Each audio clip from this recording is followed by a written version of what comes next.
Oke, ini sudah direkam. Oke, untuk pertemuan ke-9 ini kita tuh akan membahas mengenai strategi unit bisnis.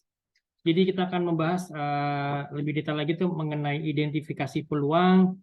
Kemudian juga saya tambahkan beberapa additional item ya, seperti misalnya menjadi seorang entrepreneur yang terkait dengan identifikasi peluang tersebut. Kemudian juga bagaimana kita bisa membangun model bisnis, kemudian juga strategi generic bisnis, kemudian juga untuk tambahan lagi tuh dari saya itu adalah untuk niche market. Jadi apa itu niche market yang nanti akan saya coba jelaskan. Dan juga ada tambahan itu untuk tugas. Jadi tugasnya itu untuk dua produk consumer goods ya. Jadi untuk produknya ini sebenarnya minuman gitu ya. Dan itu ada minuman dalam kemasan dan satu lagi itu minuman dalam bentuk bubuk gitu ya. Oke, ini saya share screen langsung ya teman-teman ya, sebentar.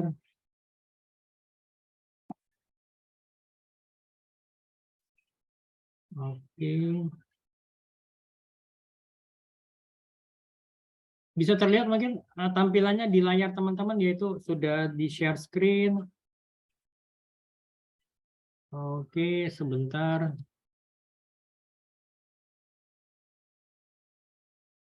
Oke, bisa terlihat teman-teman ya semuanya ya. Oke, oke.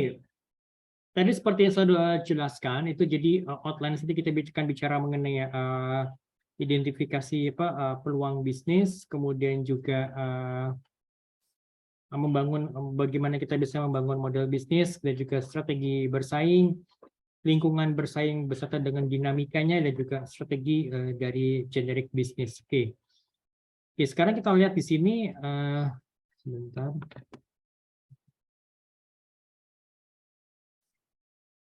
Oke, kita lihat untuk definisi dari identifikasi peluang usaha gitu kan. Nah, ini identifikasi peluang usaha itu dapat dilakukan dengan menyimak bidang hasil usaha pokok, yaitu kita lihat dari kedudukan produk itu di pasar seperti apa, jadi kita lihat dari market share-nya gitu kan ya.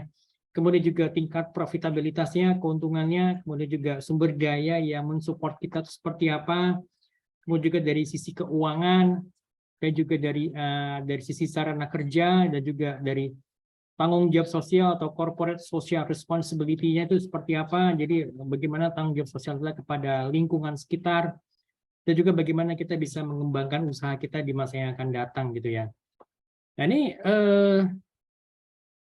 untuk identifikasi peluang usaha ini dapat dilakukan dengan beberapa cara.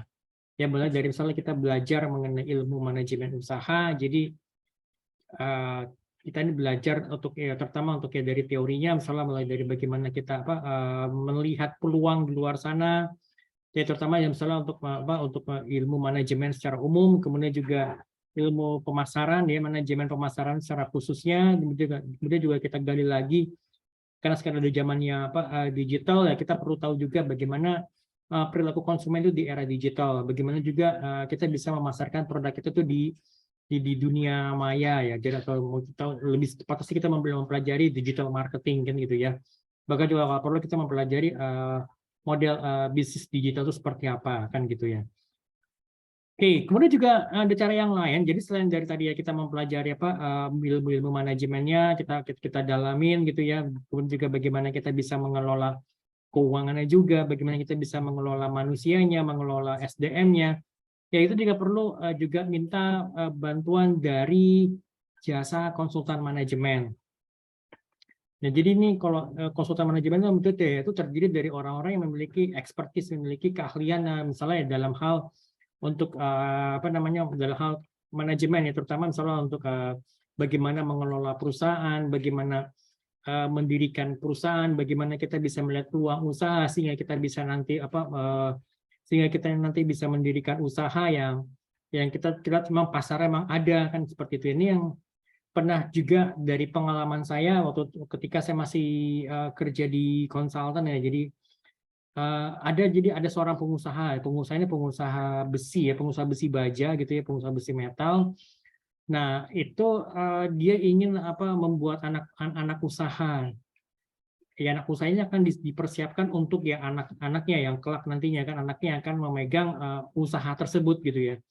Dan ini bidang usaha itu ternyata tuh jauh berbeda dengan bidang yang digeluti oleh orang tuanya, oleh ayahnya. Kalau ayahnya itu dia bergelut di bidang bisnis baja ya, ekspor gitu, ekspor baja keluar gitu kan ya. Nah ini kalau anaknya itu dipersiapkan itu untuk produknya itu produk minuman dalam kemasan, jadi minuman teh dalam kemasan gitu loh. Nah ini kan pastinya kan orang tuanya dan juga karyawan yang di perusahaan orang tua itu kan memang tidak memiliki keahlian di situ kan. Dan akhirnya ya si orang tuanya ini, ayah ini meminta bantuan dari konsultan manajemen gitu kan ya. Nah jadi ini tugas kita itu adalah kita untuk melihat peluang dari teh dalam kemasan itu seperti apa sih gitu kan ya pasarnya. Kemudian juga kita lihat dari pesaing-pesaingnya siapa-siapa saja kan gitu ya. Kemudian harga yang mereka berikan seperti apa. Kemudian juga kita melakukan survei pasar kan gitu ya. Survei pasar memang kita lihat bagaimana tanggapan konsumen terhadap terhadap minuman teh dalam kemasan. Kemudian juga kita lihat bagaimana konsumen itu lebih suka dengan produk atau merek yang seperti apa kan gitu ya. Itu yang kita lihat secara mendalam gitu ya. Lalu di cara ketiga ya kita bisa meminta jasa dari keluarga terdekat mungkin yang sudah punya usaha yang sudah lebih sukses ya. Sedangkan kita baru mau merintis, nah kita juga bisa minta bantuan dari mereka untuk misalnya advice atau mungkin juga kita bisa kerjasama dengan kerabat tersebut gitu karena maupun juga kita bisa punya kenalan yang memang ya yang mungkin dari keluarga dari sisi keluarga dekat ataupun juga kenalan atau mungkin kita punya jejaring networking yang memang mereka sudah mulai usahanya dan sudah berhasil dan kita bisa kerjasama dengan mereka kan seperti itu. Oke. Sampai sini mungkin ada yang ingin ditanyakan dari teman-teman, monggo silahkan. Kalau yang ditanyakan monggo. Ada yang mau masuk lagi nggak?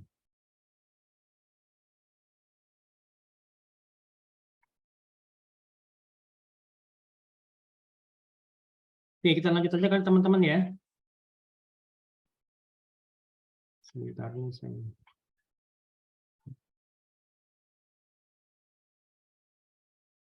Oke, kita lanjut. Oke, saya share screen lagi, balik ke share screen.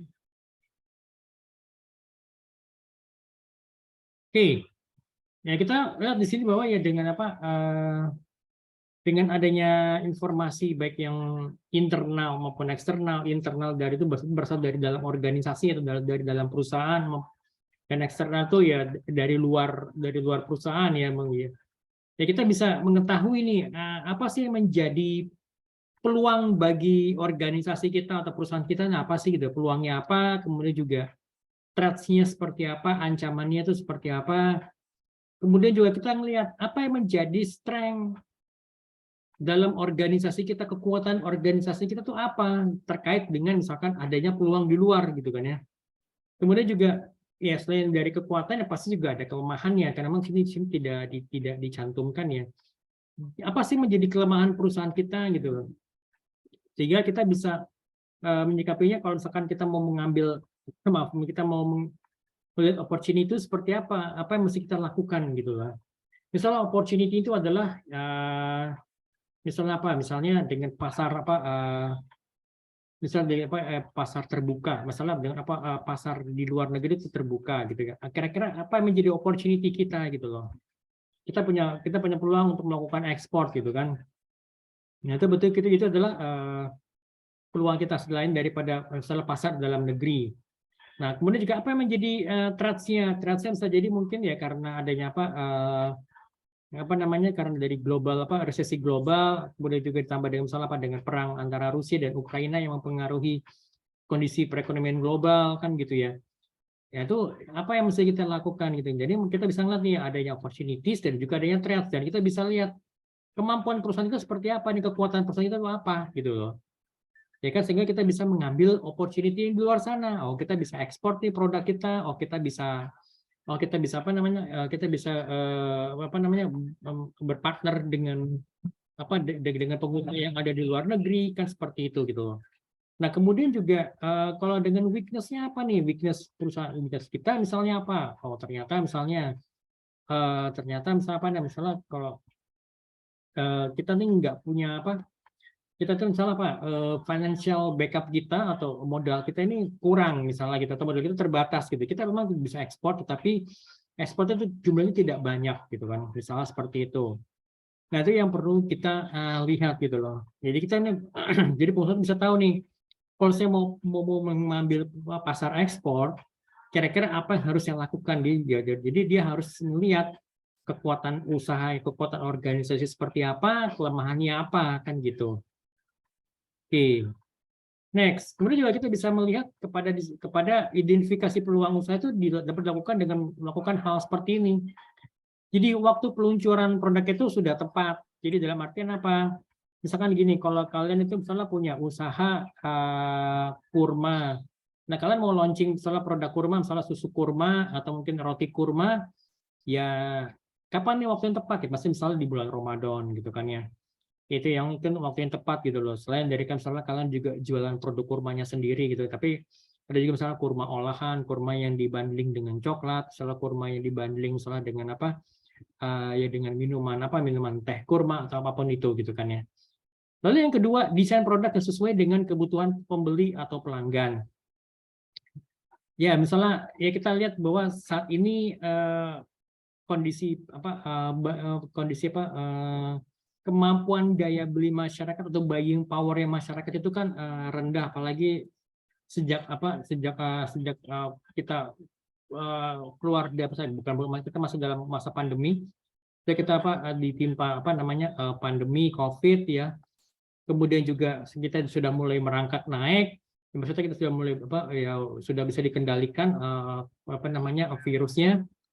Ya, tetapi sayangnya setelah itu ada kejadian misalnya BBM yang naik, itu pasti kan akan sangat berpengaruh terhadap daya beli masyarakat. Dan sekarang bagaimana nih gitu loh, bagaimana harus kita lakukan? Misalnya perusahaan itu mendesain produk yang dalam kemasannya kemasan ekonomis gitu, misalnya seperti kayak kecap bango yang misalnya kan gini, misalnya kayak kemasan kecap bango yang kecil yang ekonomis ya, seharga cuma Rp2.000, atau mungkin salah seperti kayak produk Sunlight gitu ya, sabun Sunlight, sabun cuci piring Sunlight itu yang harganya ada yang harga 5.000, atau bahkan juga ada yang harga cuma 2.000 kan gitu ya. Itu di sini perusahaan mencoba melihat walaupun misalkan adanya threats, adanya ancaman, tapi pengusaha itu masih bisa melihat peluang di situ gitu loh. Ya, oke, misalkan kalau misalnya produk Sunlight saya itu misalnya dengan harga 10.000 atau harga 20.000 itu mungkin pembelinya menurun karena karena faktor tadi ya daya beli masyarakat yang melemah. Ya udah, saya coba buatkan saja kemasan yang ekonomis, yang mulai dari harga 5.000 atau bahkan cuma 2.000 kan gitu ya. Gitu. Nah, kemudian juga strategi distribusi yang tepat gitu loh. Nah, ini akan sangat berpengaruh terhadap keberhasilan usaha kita gitu loh. Ini kalau saya mau coba mendistribusikan produk-produk yang ekonomis ini di mana nih gitu loh. Apakah saya jual di supermarket atau mungkin saya jual di warung-warung sebelah rumah kalian gitu kan. Ya kan, misalkan kalau kalian lihat, kalau kalian perhatikan juga, misalkan kalau kemasan ekonomis itu ternyata lebih banyak ada di traditional market, misalnya di pasar tradisional atau mungkin di warung-warung sebelah rumah kalian gitu kan ya.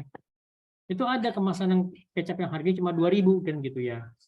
Ya kan, seperti itu. Nah, tapi kalau misalkan kalian coba cari misalnya Sunlight yang ukuran besar, atau mungkin kecap yang ukuran besar, selain dari di warung di pasar tradisional, di traditional market, tapi juga di modern market juga ada gitu loh. Nah, tetapi kalau misalkan kalian nyari kemasan ekonomis yang misalnya yang standar ukuran yang kecil, ukuran yang harganya cuma 2.000, atau mungkin kecap bango yang harganya cuma 2.000 perak, itu kalau kalian cari di pasar modern atau modern market tuh nggak akan ada kan gitu ya. Kemudian juga lanjut kita harus bisa bersikap optimis dan juga memiliki citra yang positif dalam usaha yang kita jalankan ini gitu kan ya. Ya kan, makanya kenapa kalau misalkan ada komplain atau keluhan dari pelanggan itu akan direspon dengan cepat oleh organisasi atau perusahaan supaya ini masalah ini tidak menjalar kemana-mana kan gitu ya. Gitu. Kemudian juga ya kita harus memiliki sumber daya manusia yang mumpuni, yang cukup baik gitu kan ya. Selain dari juga harus memiliki sumber daya yang cukup, jadi ini resources-nya cukup gitu loh. Dan juga produk manajemen yang baik gitu kan, pastinya bagaimana kita bisa memanage produk kita dengan baik. Jadi jangan sampai misalnya ternyata di pasaran itu misalnya produk kita tuh langka gitu, atau mungkin konsumen tuh mencari produk itu susah kayak itu berarti itu manajemen produk itu tidak baik, tidak dapat di manage dengan baik, dengan rapih kan gitu ya. Kemudian juga pemasaran produk yang tepat gitu loh. Jadi pemasaran itu kan ya selain dari tadi yang distribusi, ya juga kita harus lihat bagaimana promosi kita, bagaimana kita bisa berkomunikasi dengan pelanggan kita kan seperti itu. Apalagi dalam kondisi seperti kayak zaman sekarang ini yang sudah semua serba digital gitu kan ya. Ya kita tidak bisa mengontrol percakapan di antara konsumen kita di dunia maya. Apalagi misalnya mereka lagi membicarakan produk kita atau mereka sedang mengkepoin produk kita, itu di luar kontrol kita. Apalagi misalkan ya ternyata image yang berkembang di masyarakat ternyata image-nya buruk mengenai produk kita, kan itu yang harus kita perbaiki, yang harus kita coba sikapi gitu kan. Gitu. Ini ada yang masuk dulu. Oke, kemudian juga ya pastinya pengalaman dalam mengelola usaha, ya kan? Ya pastinya ya kita kan pastinya kan perusahaan konsumen akan melihat kira-kira bagaimana sih perusahaan itu bisa mengelola produknya, apakah mereka sudah punya pengalaman di sini atau belum gitu. Misalkan seperti kayak produk-produk motor Cina ya, motor Cina zaman dulu tahun 2000-an gitu. Memang harganya jauh lebih murah dibandingkan motor Honda, Yamaha atau Suzuki kan gitu. Tapi ternyata perusahaan mereka ini tidak memiliki pengalaman dalam hal after sales service gitu kan. Jadi mereka cuma jualan tapi tidak didukung oleh pelayanan purna jualnya ya gitu loh. Jadi akhirnya apa ya? Jadi akhirnya ya produknya udah sampai sekarang kita nggak ngeliat kan, memang masih ada ya motor Cina ya gitu kan. Ya akhirnya apa ya? Jadi udah nggak bisa dipakai lagi atau bahkan mungkin ya udah dibuang gitu kan. Ya karena apa? Karena ya mereka tidak memiliki pengalaman mengelola di pasar kita, untuk masuk ke pasar di Indonesia kan gitu ya. Jadi akhirnya ya udah, ya selesai gitu kan. Gitu. Oke. Sampai sini mungkin teman-teman ada yang menanyakan, silakan monggo. Silakan. Oke, kalau nggak ada kita lanjut aja nanti. Kalau salah ditanyakan langsung silakan, bisa diinterrupt ya.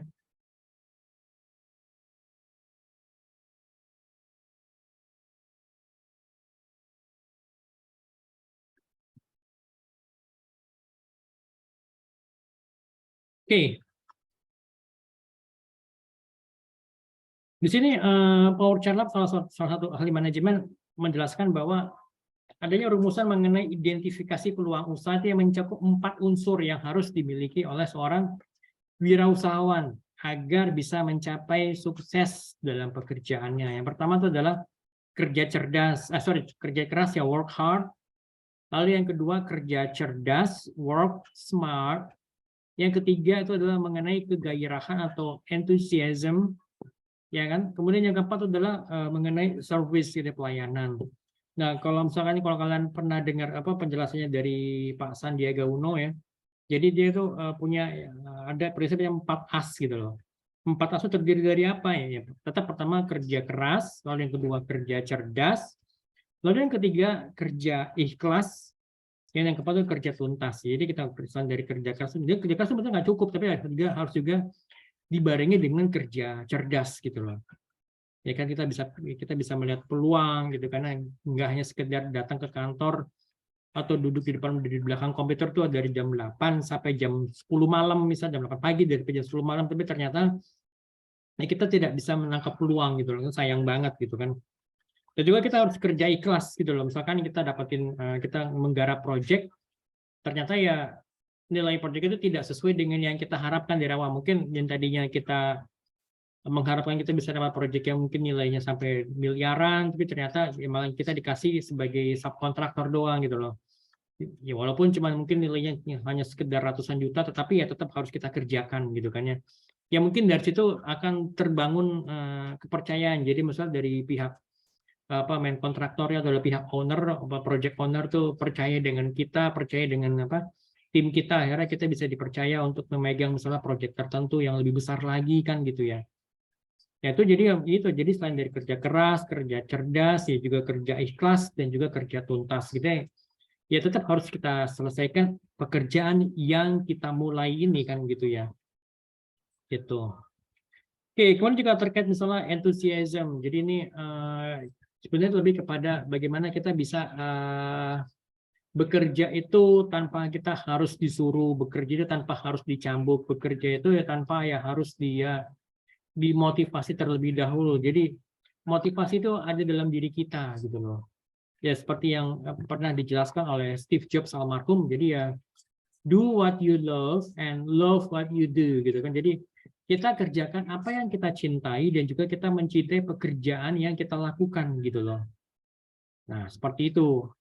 Itu pasti akan muncul kegairahan, jadi antusiasmenya itu akan muncul dengan sendirinya tanpa harus dicambuk, tanpa harus diberikan motivasi gitu kan ya, gitu.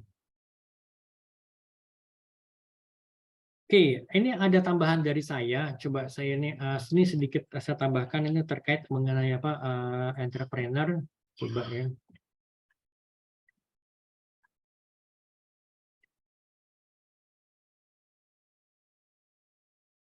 Oke, di layar kan bisa terlihat ya. Oke.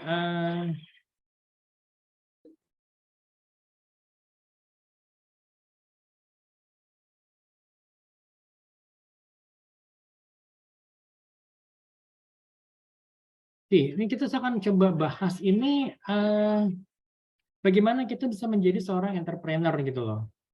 It's all about being an entrepreneur. Jadi the entrepreneur always search for change, respond to it, and exploit it as an opportunity. Ini menurut Peter F. Drucker. Jadi pola pikir entrepreneur itu selalu mencari, selalu merespon dan juga memanfaatkan perubahan ini sebagai sebuah opportunity, sebagai sebuah kesempatan gitu loh. Jadi mereka tuh tidak akan menghindari yang ada yang namanya perubahan. Mereka tuh tidak akan lari, atau bahkan mereka tidak akan bersembunyi dari perubahan ini gitu. Mereka akan mencari, akan merespon dan juga bahkan akan memanfaatkan perubahan ini sebagai sebuah peluang gitu kan ya. Nah, jadi kalau kita misalnya terjun sebagai seorang wirausaha, itu berarti ya tantangan yang harus dihadapi itu akan jauh lebih banyak dan jauh lebih besar gitu loh. Ya sebagai seorang entrepreneur ya kita harus mikirin segala sesuatunya dari ujung ke ujung gitu kan, mulai dari hal-hal sifatnya operasional. Misalkan kalau kalian ya punya kedai kopi, ya kalian harus mikirin ini jam operasionalnya mulai dari jam berapa, tutup jam berapa, kemudian juga kalau misalkan di hari Sabtu Minggu apakah jam operasional akan tetap seperti biasa atau mungkin akan lebih lama lagi tutupnya, ya kan? Itu mesti dipikirin. Kemudian juga mengenai marketingnya, pemasarannya, bagaimana cara supaya orang tahu atau paling nggak tahu mengenai kedai kopi saya, bagaimana saya bisa mempromosikan menu-menu yang sifatnya mungkin tidak ada di kedai kopi lainnya, mungkin salah kopi dicampur areng, kopi dicampur dengan jahe gitu kan ya, atau mungkin kopi dicampur dengan avocado, tetapi harganya tetap harga yang terjangkau gitu kan ya. Kemudian dari sisi keuangan, ini kira-kira profitnya berapa nih dalam sebulan, kira-kira nutup nggak ya? Gitu kan ya, kira-kira bukan penghasilan saya ini berapa nih dalam sebulan, kira-kira bisa nutup nggak ya dari segi keuangan kan, bahkan juga dari sisi legalnya kan, apakah mau pendirian PT atau pendirian CV atau mungkin cukup CV, ya itu ya mesti dipikirin. Bahkan sampai yang hal-hal sifatnya sepele-sepele gitu yang kecil-kecil misalnya ya ya bayar listrik atau mungkin bayar token atau mungkin juga apa ya sewa tempatnya, sewa space-nya, mungkin bayar retribusi atau mungkin bayar kebersihannya, kan seperti itu mesti dipikirin oleh si pengusaha ini gitu. Jadi nggak hanya sekedar diem itu cumanya datang siang ke kedai kopinya hanya sekedar ngecek-ngecek jalan lagi, tapi kan ya dia mesti mikirin nih, ini kira-kira nih operasionalnya keuangannya ini nyampe nggak, keuangannya kira-kira nih bulan ini nih masih bisa untung nggak gitu loh. Setelah dibayar tagihan listrik, bayar sewa ruangan, bayar semua bayar itu, dan juga pasti juga bayar gaji karyawan gitu kan, kira-kira nyampe nggak gitu loh gitu kan. Nah, tapi sebenarnya sih entrepreneurship itu tidak terbatas pada mereka atau pada orang-orang yang membuka usaha aja, tapi entrepreneurship itu merupakan semangat menjalankan peran kita di tengah lingkungan yang tidak terkungkung pada menjalankan peran semata. Jadi kita bisa melakukan hal-hal yang lebih gitu loh. Jadi seorang yang mempunyai jiwa entrepreneur itu, terutama jiwa entrepreneur tinggi ini terdorong untuk memberi dampak yang lebih besar dibandingkan lingkungannya, kan gitu ya.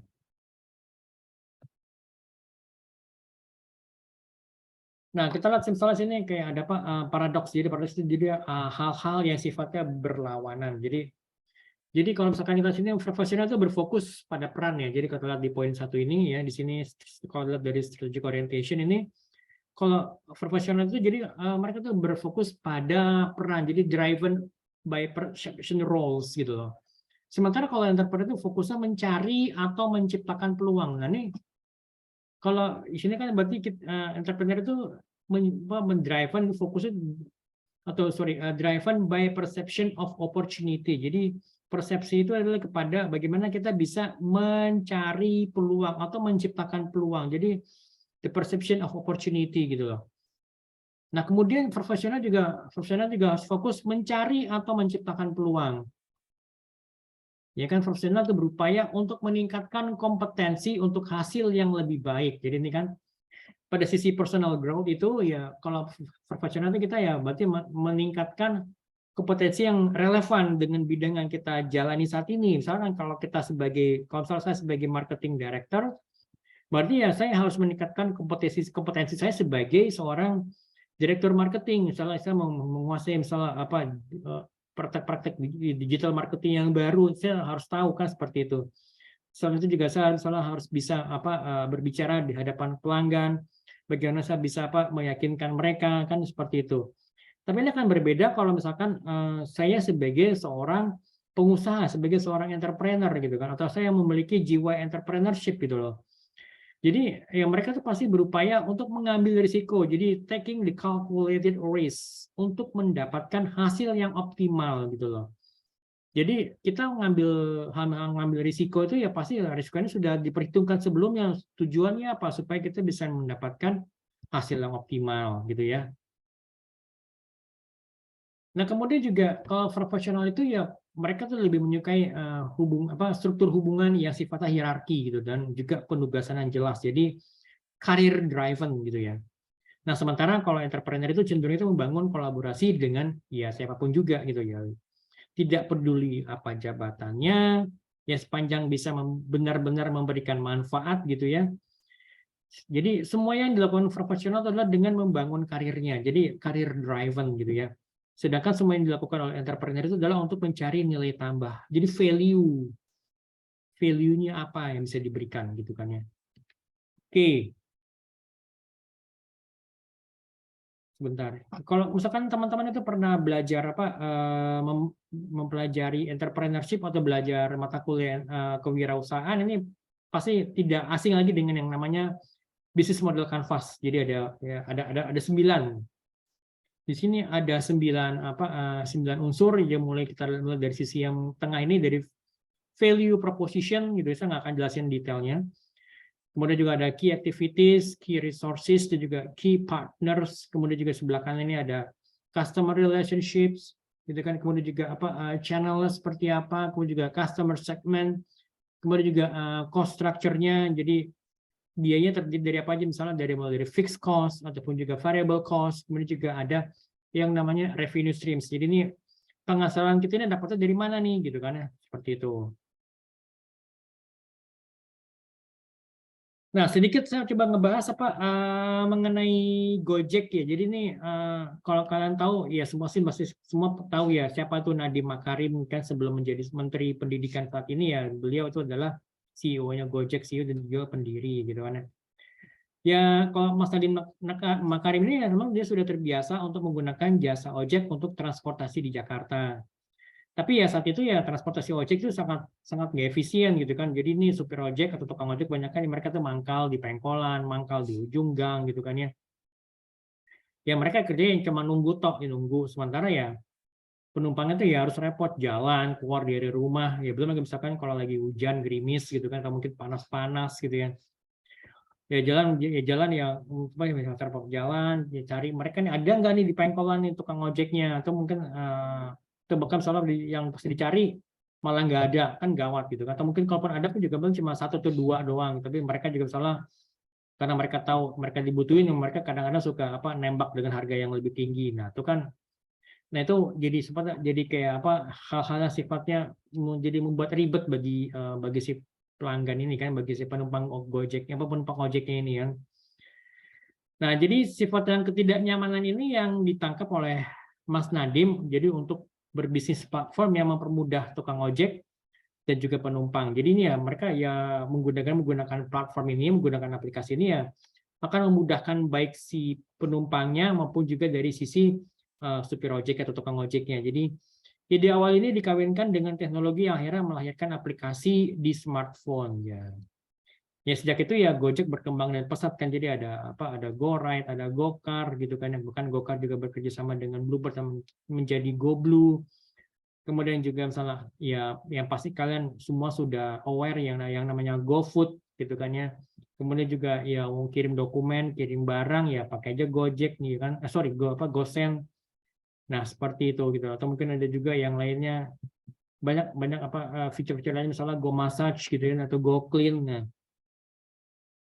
Nah, ya seperti itu jadi aplikasi ini sekarang yang sudah berkembang dengan sangat pesat gitu kan ya.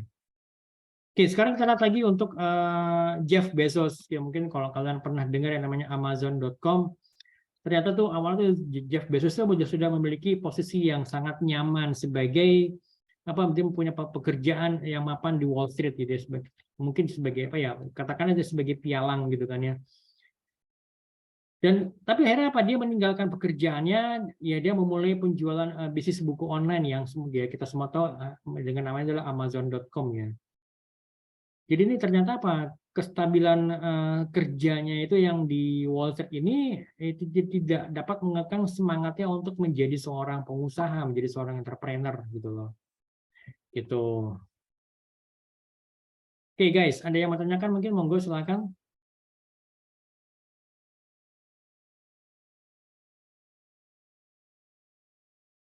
Monggo teman-teman. Oh ya, ini nanti kita akan break dulu ya sebentar ini kita akan break kemudian kita akan balik lagi kita akan ngebahas lanjutannya ini. Coba nanti saya tunjukin dulu ya. Gitu. Oke, kita kan nanti akan ngebahas mengenai membangun model bisnis gitu ya. Jadi ini yang sudah tadi saya jelaskan sebenarnya kan ya apa namanya ya, mirip tadi seperti kayak BMC bisnis model canvas gitu ya. Jadi dalam satu kertas itu satu lembar tersebut kita bisa melihat apa yang menjadi produk kita tuh apa, kemudian juga channel bisnis lewat mana, kemudian key activities-nya apa, key resources-nya apa, gitu kan, key partners siapa, kemudian juga bagaimana kita bisa berkomunikasi dengan konsumen kita, ya kan itu kemudian juga apa yang menjadi sumber pemasukan itu dari mana saja, revenue itu dari mana-mana saja, nah seperti itu kan, gitu. Oke teman-teman ya, kita break dulu sebentar. Nanti saya akan masuk lagi, saya akan berikan link yang baru ya. Kita break dulu 10 menit, oke? So don't go too far and see you around. Okay, it's recording now. Dan saya coba share screen.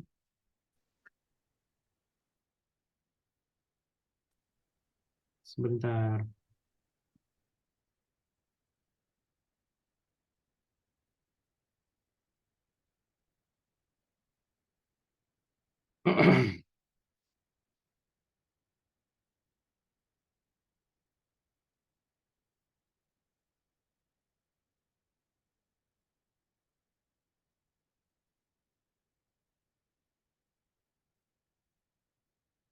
Oke, kita lanjutkan lagi teman-teman ya untuk yang pertemuan kita kali ini di sesi kedua. Oke, untuk strategi generic business itu menurut Michael Porter tuh ada 3 jenis generic strategi ya. Yang pertama itu adalah cost leadership, jadi keunggulan dalam hal biaya. Kalau yang kedua itu adalah differentiation, jadi apa sih menjadi pembeda dari produk ataupun jasa kita dibandingkan dengan produk atau jasa yang ditawarkan oleh pesaing.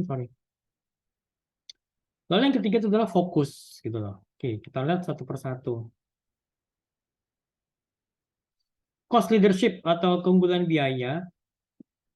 Jadi ini strategi biaya rendah atau cost leadership itu menekankan pada upaya untuk memproduksi produk yang sifatnya standar. Jadi sama dalam segala aspek dengan biaya per unit yang sangat rendah gitu kan ya.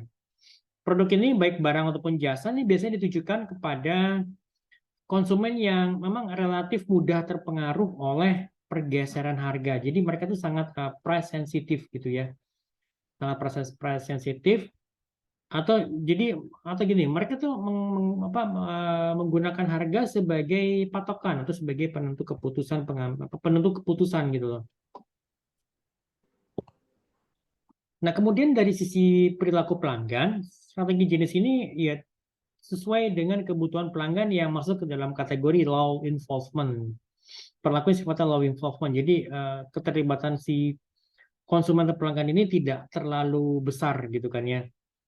Jadi ini juga tidak membutuhkan pembedaan produk ataupun jasa, atau jika terdapat sejumlah besar konsumen yang memiliki kekuatan tawar-menawar yang signifikan. Jadi ini ya jadinya apa, konsumen udah nggak terlalu peduli dengan perbedaan antara produk produk yang biasa dibeli dengan produk pesaing gitu loh. Kemudian juga strategi ini jadi membuat perusahaan untuk mampu bertahan terhadap persaingan harga, bahkan menjadi market leader dalam menentukan harga dan memastikan tingkat keuntungan pasar yang tinggi, jadi di atas rata-rata dan juga stabil melalui cara-cara yang agresif dalam efisiensi dan juga keefektifan biaya. Sorry. Nah, untuk bisa mendapatkan strategi biaya rendah ini, jadi sebuah perusahaan ini harus mampu memenuhi persyaratan di 2 bidang, yaitu dalam hal resources dan juga organisasinya. Oke, kita lihat ya satu persatu. Jadi strategi yang ini nih, strategi tadi itu hanya mungkin dijalankan jika perusahaan itu memiliki beberapa keunggulan, yaitu sumber daya perusahaan. Yaitu dalam artian apa? Dalam artian kuat akan modalnya, jadi financial backup-nya kuat, terampil pada rekayasa proses, jadi proses re-engineering-nya itu mereka tuh punya keterampilan di situ. Kemudian juga memiliki pengawasan yang ketat, mudah diproduksi, serta biaya produksi dan promosi yang rendah, gitu kan ya. Lalu yang kedua, dari segi bidang organisasi, perusahaan itu harus memiliki kemampuan mengendalikan biaya dengan ketat, gitu kan ya. Ya dia itu harus bisa mengendalikan biaya itu dengan sangat ketat gitu loh kan, karena apa? Karena kan lebih cost leadership-nya itu gitu loh. Informasi pengendalian yang baik, jadi mempunyai informasi controlling information yang sangat baik gitu ya. Kemudian juga insentif berdasarkan target. Jadi ini alokasi insentif berbasiskan kepada hasil gitu ya. Nah, sebagai contoh apa? Misalnya seperti kayak Toyota, misalnya mereka menerapkan apa yang namanya just in time. Jadi sehingga apa namanya meminimize barang-barang yang ada di gudang mereka. Jadi proses produksi ini kita bisa memotong biaya proses produksi gitu kan ya. Sehingga efisiensi itu dapat tercapai. Lalu yang kedua itu adalah product differentiation. Strategi pembedaan produk atau differentiation jadi ini mendorong perusahaan untuk sanggup menemukan keunikan tersendiri dalam pasar yang menjadi sasarannya. Ini keunikan produk atau baik itu barang ataupun jasa ini yang diprioritaskan, yang dikedepankan ini yang memungkinkan suatu organisasi atau perusahaan untuk bisa menarik minat sebesar-besarnya dari para konsumen yang sifatnya potensial gitu kan. Dan ini beragam kemudahan pemeliharaan, fitur-fitur tambahan, fleksibilitas, kenyamanan, dan juga beberapa hal-hal yang lainnya itu yang sulit ditiru oleh lawan, merupakan sedikit contoh dari diferensiasi. Jadi diferensiasi itu fokusnya itu bukan pada harga, tapi fokusnya itu kepada misalnya feature, kepada gampang pemeliharaan yang mudah atau mungkin low cost maintenance gitu kan. Kemudian juga additional features gitu loh. Kemudian juga fleksibilitas, kemudian juga kenyamanan gitu kan. Itu merupakan ya bagian kecil dari diferensiasi gitu kan ya. Nah, strategi jenis ini biasanya ditujukan pada konsumen potensial yang relatif tidak mengutamakan harga dalam pengambilan keputusannya. Jadi sifatnya price insensitive gitu loh.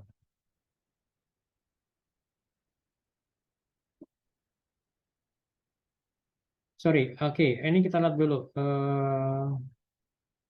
Yes, oke. Jadi ini kita lihat sebenarnya contoh penggunaan strategi ini. Jadi secara tepat itu pada produk barang yang sifatnya tahan lama, durable, dan sulit ditiru oleh pesaing. Jadi misalnya strategi biaya rendah ini dan juga pembedaan produk ini diterapkan pada perusahaan dalam rangka mencapai keunggulan bersaing, jadi competitive advantage gitu loh, terhadap para pesaingnya pada semua pasar gitu kan ya. Nah ini secara umum ini terdapat dua bidang syarat yang harus dipenuhi untuk memutuskan memanfaatkan strategi ini. Itu baik dari sumber daya, resources-nya maupun juga dalam hal organisasi. Jadi dari sisi sumber daya perusahaan, jadi strategi ini diterapkan untuk dibutuhkan kekuatan-kekuatan yang tinggi dalam hal marketingnya, kreativitasnya, kemudian juga bakatnya, kemudian juga product re-engineering-nya, kemudian juga market research, reputasi perusahaan, distribusi, dan juga keterampilan kerja.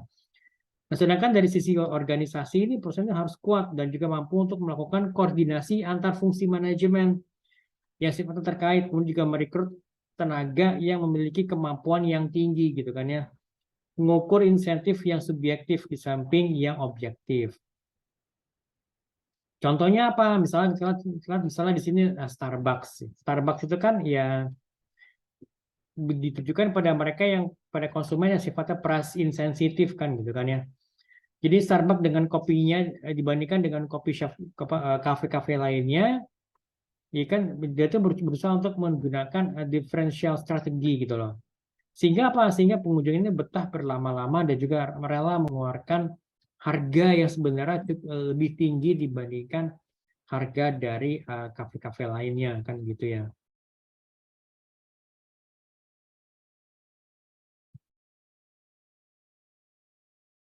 Oke, sekarang kita coba fokusnya ini. Strategi fokus ini digunakan untuk membangun keunggulan bersaing dalam suatu segmen pasar yang lebih sempit gitu ya. Ada yang mau masuk nggak hari ini? Oke. Strategi jenis ini ditujukan untuk melayani kebutuhan konsumen yang jumlahnya relatif kecil dan dalam pengambilan keputusan itu untuk membeli itu relatif tidak dipengaruhi oleh harga. Nah, ini dalam pelaksanaannya, terutama pada perusahaan yang sifatnya skala menengah dan besar, strategi fokus ini diintegrasikan dengan salah satu dari dua strategi generik yang lainnya, baik itu biaya yang cost leadership ataupun juga differentiation gitu loh.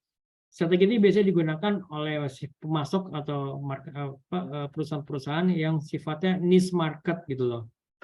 Jadi segmen khusus atau segmen yang khas dalam satu pasar tertentu yang disebut juga dengan niche market gitu loh.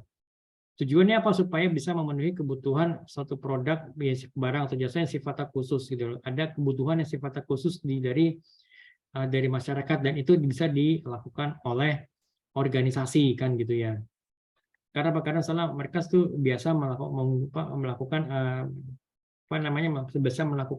strateginya itu dalam hal niche market gitu kan ya. Jadi syarat bagi penerapan strategi ini adalah adanya besarnya besar pasar yang cukup, jadi market size itu mencukupi gitu loh. Kemudian juga terdapat potensi pertumbuhan yang baik, tidak terlalu diperhatikan oleh pesaing dalam rangka mencapai keberhasilannya. Kemudian juga strategi ini akan menjadi efektif jika konsumen membutuhkan suatu kekhasan tertentu yang tidak diminati oleh perusahaan pesaing. Nah ini biasanya perusahaan yang bergerak dengan strategi ini itu lebih berkonsentrasi pada satu kelompok pasar tertentu atau niche market Itu baik dari segi wilayah geografis, produk atau barang jasa yang tertentu dengan kemampuan memenuhi kebutuhan konsumen secara baik. Jadi itu excellent delivery. Oke, ini saya tambahin lagi teman-teman ya. Ini ada yang perlu saya coba jelaskan sebentar.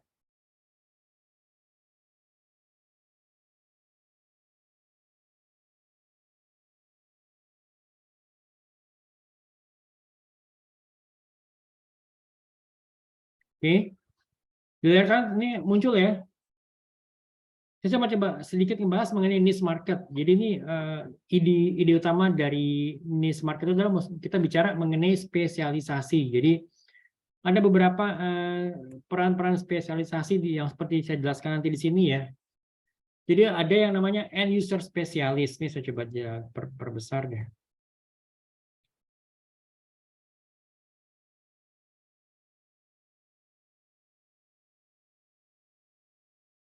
End user spesialis jadi di mana perusahaan ini melakukan spesialisasi pada satu jenis, pada satu tipe konsumen tertentu. Misalnya apa?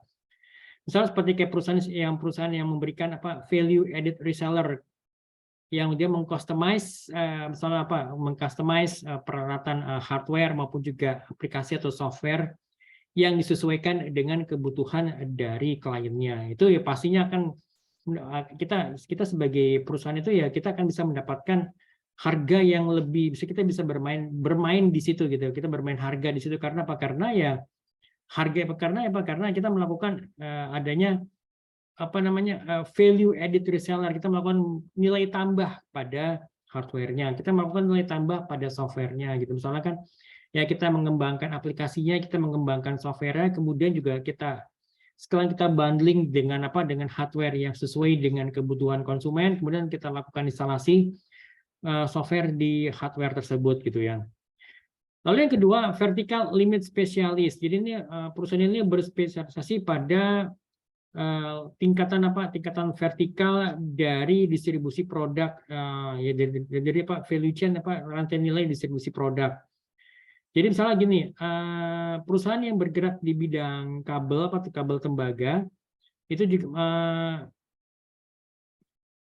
jadi dia bisa berfokus atau memproduksi pada misalnya kabel tembaga yang masih belum jadi, kemudian juga komponen-komponennya sampai kepada produk-produk kabel tembaga yang memang sudah jadi gitu loh. Lalu yang ketiga itu adalah customer size specialist. Jadi ini perusahaan itu berkonsentrasi atau menjual baik itu kepada perusahaan kecil, perusahaan menengah atau perusahaan besar, dan mereka tuh fokusnya di situ. Jadi mereka misalkan kalau mereka menjual kepada perusahaan-perusahaan yang kecil, pada konsumen-konsumen yang kecil, karena konsumen ini ternyata itu diabaikan oleh perusahaan-perusahaan yang lainnya gitu loh, atau perusahaan-perusahaan besar lainnya, sehingga ya udah kita melayani mereka melayani konsumen yang memang tidak mendapatkan perhatian dari perusahaan prinsipal atau perusahaan-perusahaan besar gitu loh. Nah, kemudian selanjutnya spesifik customer specialist. Jadi ini perusahaan ini membatasi penjualan itu hanya pada beberapa konsumen. Jadi banyak perusahaan-perusahaan ini menjual itu hasilnya itu kepada satu perusahaan tertentu gitu kan. Jadi single customer gitu kan. Walaupun juga memang single customer ini bisa memberikan revenue yang cukup baik bagi perusahaan, tapi itu akan sangat baik kalau misalkan kita bisa mencari konsumen lainnya.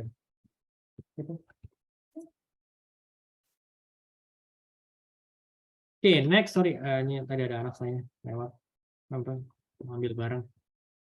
Oke, ada beberapa yang lain juga yang kalian bisa baca. Oke, pertama misalnya seperti kayak geographic specialist. Jadi ini perusahaan ini hanya menjual produk itu pada daerah-daerah tertentu, misalnya wilayah Depok, atau mungkin wilayah Bogor, atau mungkin wilayah Bogor dan sekitarnya, atau mungkin hanya menjual misalnya di wilayah Jawa Barat saja, atau mungkin menjual di wilayah-wilayah misalnya misalkan kayak ada supermarket di Jawa Barat, teman supermarket Borma itu saya lupa namanya, tapi dia itu fokus hanya buka cabang itu di daerah Jawa Barat dan sekitarnya gitu, terutama di daerah Bandung dan sekitarnya itu ya. Oke, saya akan coba memberikan tugas pada kalian. Jadi di sini ada dua jenis produk consumer goods ya. Jadi yang pertama tadi itu adalah untuk kopi. Kopi plus gula ini mereknya itu adalah Liong Bulan. Kalau misalnya kalian yang sering main ke daerah Bogor dan sekitarnya, gitu ya, daerah Cibinong, Bogor dan sekitarnya ini, kalian pasti akan ketemu dengan kopi Liong Bulan ini gitu loh. Ya kan. Kemudian juga yang kedua adalah teh bandulan. Teh bandulan memang kalau salah kalian cari di Alfamart, Indomaret atau Alfamidi ini nggak akan ada. Saya sempat dapat ini teh bandulan ini ada di warung, ternyata di warung sebelah rumah saya gitu, maksudnya warung tetangga gitu loh. Nah, kalian coba lihat kira-kira kalau kedua produk ini mereka tuh melakukan apa? Kalian coba ceritakan aja kalau asal usulnya seperti apa, kemudian juga mereka tuh melakukan niche marketnya itu dalam hal apa gitu loh, gitu. Oke? Nanti seperti biasa tugas itu bisa kalian kumpulkan ke saya itu lewat email gitu ya, gitu. Oke? Oke, sampai sini ada yang ditanyakan mungkin teman-teman, silakan monggo mengenai tugas atau mengenai hal-hal yang lainnya. Silakan. Oke, ini ada 2 sesi nanti akan saya upload di YouTube dan bisa gabungkan dalam satu video gitu ya. Oke, dari saya itu aja, teman-teman. Kalau misalnya ada ditanyakan nanti monggo bisa ditanyakan di grup atau di japri ke saya. Baik, terima kasih banyak semuanya teman-teman. Tetap jaga kesehatan dan assalamualaikum warahmatullahi wabarakatuh.